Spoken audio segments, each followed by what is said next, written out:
Mo's New Clothes. This book was written by Stephanie Kalmanson, illustrated by Denise Bronkus. Mr. Bundy is the principal of PS 88. He is also the sharpest dresser in town. His students never miss a day of school. They like to see what he is wearing. Looking good, Mr. B, they always say. Mr. Bundy has so many clothes he can go a whole month and not wear the same suit twice. Sometimes he changes at lunchtime just to show off. One day, a man and a woman who said they were tailors called on Mr. Bundy. Their card said, Mo and Ivy, we make suits that suit you fine. But they were not really tailors, they were tricksters.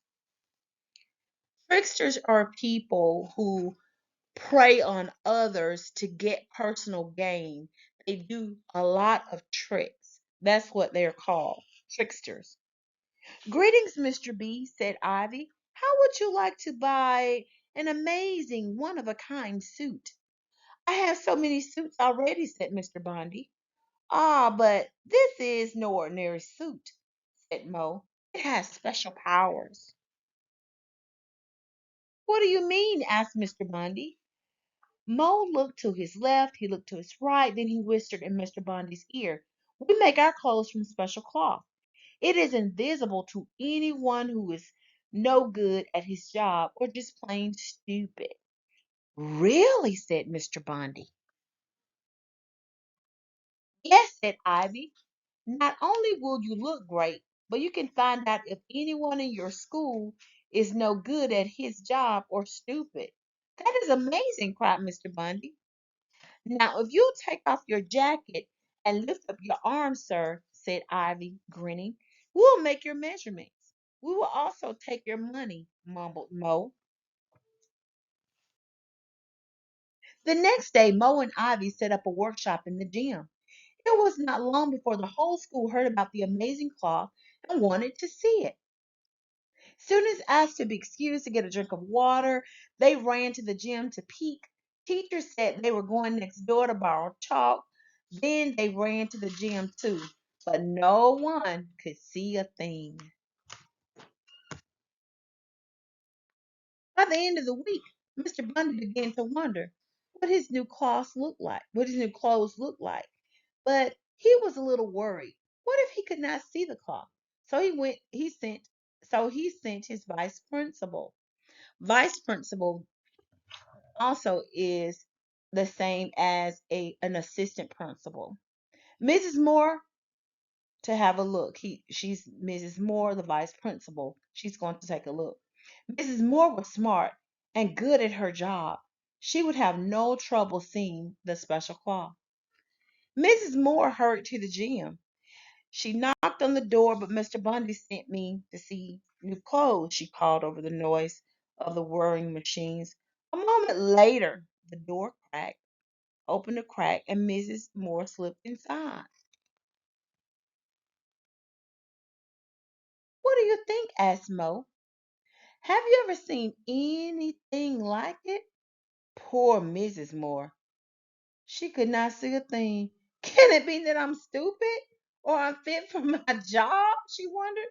I tried so hard to be a good vice principal. She took off her glasses, wiped them, and looked again. But it was no use.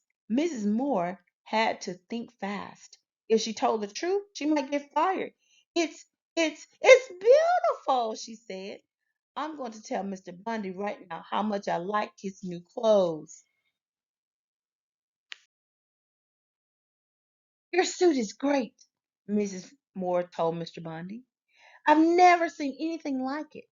And now I've got to run and make a phone call. Bye. She hurried off before Mr. Bundy could ask any questions. Now, Mr. Bundy was more curious than ever. He stopped Roger in the hall. Roger was one of the smartest students in the school. If he couldn't see the suit, nobody could. Say, Roger, said Mr. Bundy, do me a favor and find out how my new suit is coming along. Roger couldn't believe his ears. Wow, he said. I'll be the first one to see the principal's new clothes. Wait till the class hears about this. And he raced off to the gym.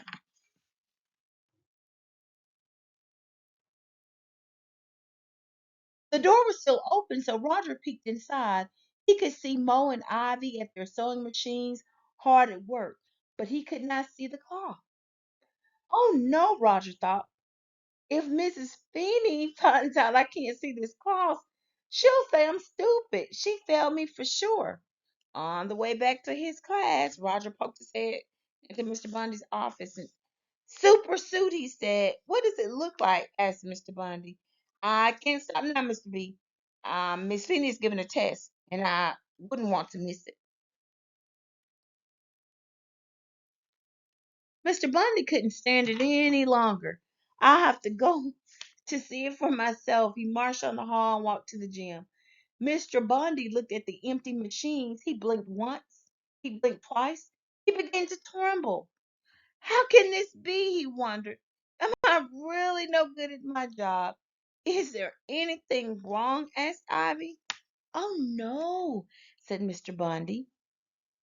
The suit it's well it's fantastic. I can hardly wait to try it on. Mr. Bundy handed Mo and Ivy two gold stars to show how much he liked his new suit. I'd like to wear this suit to the assembly tomorrow, he said, but I guess it won't be ready. He turned to go. Yes, it will, said Mo. We're working on it all night and bring it to your house in the morning. That night, Mr. Bundy dreamed cold and drafty dreams. Hmm. Boys and girls, what do you think is going to happen? What do you think about this story? Yes, the author gave us a hint that they're tricksters. What do you think this dream is telling Mr. Bundy? Right. Something is going to happen where he's not going to have any clothes, possibly. You're right. That's a good prediction. Let's see if you're right. Early the next morning, Mo and Ivy appeared, holding their empty hangers in the air. Ivy waited in the other room while Mo helped Mr. Bundy put on his new clothes. You must be careful stepping into the pants, he said. The cloth is very delicate. I've tried not to look at Mr. Bundy. Aren't your new clothes light? She asked. It's almost like having nothing on at all, isn't it? Mr. Bundy stared at himself in the mirror. He prayed that the rest of the world was smarter than he and fitter than he. Are you coming to the assembly? Asked Mr. Bundy. Thanks, but no thanks, said Ivy. We have a bus to catch, and now if you could pay us, we'll just run along. Mo handed Mr. Bundy the bill. Mr. Bundy handed Mo a great deal of money. On the way to school, Mr. Bundy's neighbor all rabbled about the clothes they did not see. After all, they did not want their friends to find out that they were stupid or no good at their jobs. Mr. Bundy walked into the auditorium. As he walked down the aisle, he could hear whispers all around him. Mr. Bundy thought he must be the only stupid person in town. What do you see, boys and girls? That's right. He don't have anything on. And that is like pretending. And everybody is telling a fib, telling a story. That's right. He's not wearing. Let's see what's going on. Suddenly, a kindergarten child called out, the principal's in his underwear. That did it. Everyone burst out laughing. The truth had been told. Mr. Bundy and the teachers and students knew they had all been tricked. No one had been willing to tell the truth because they worried about what others would think of them. Mr. Bundy stood on stage, red in the face, knees shaking from the chill, but not for long.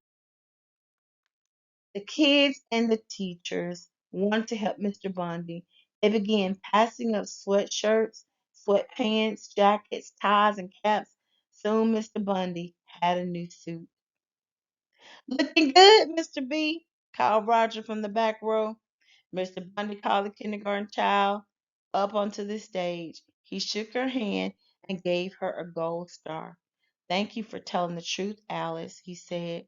Everyone cheered. They knew Mr. Bundy was smart and good at his job, and they all agreed. Mr. Bundy was still the sharpest dresser in town. Students, you should learn to always tell the truth, even when it hurts.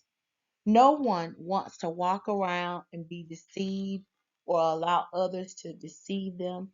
Never ever worry about what other people think of you. Just tell the truth. Real friends do. Have a great night.